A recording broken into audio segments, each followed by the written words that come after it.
नमस्कार दोस्तों, स्वागत है आपका एक बार फिर से हमारे यूट्यूब चैनल सौरभ सुपरफास्ट में। अगर दोस्तों हमारे चैनल पर नए हैं तो वीडियो को लाइक एंड चैनल को सब्सक्राइब कर दीजिए, क्योंकि आपको भोजपुरी से रिलेटेड ऐसी इंटरेस्टिंग न्यूज़ मिलती रहेगी।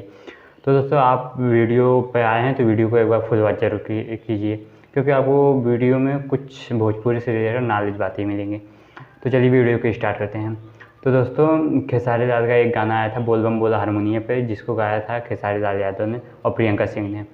और उसमें एक्ट्रेस मेघश्री और एक्टर खेसारी लाल यादव हैं।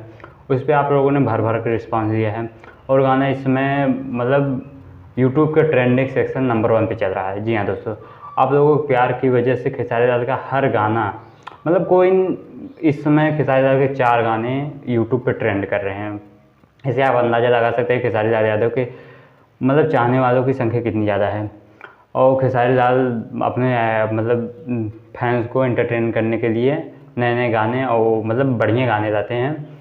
और जिस प्रकार से आप लोगों ने हारमोनियम बोल बम बोला हारमोनियम पे रिस्पॉन्स दिया, उस प्रकार से आप लोगों ने कोको कोला बोल बम में भी दिया था। इसी प्रकार से आप लोग आने वाले उनके हर गाने पे दीजिए और उनके हर गाने को ट्रेंडिंग में लाइए। मुझे आशा नहीं विश्वास है कि वीडियो आपको अच्छी लगी तो वीडियो को लाइक एंड चैनल को सब्सक्राइब कीजिए, क्योंकि आपको भोजपुरी से रिलेटेड एंड खेसारी से रिलेटेड ऐसी इंटरेस्टिंग न्यूज़ मिलती रहेगी। तो bye bye, love you all.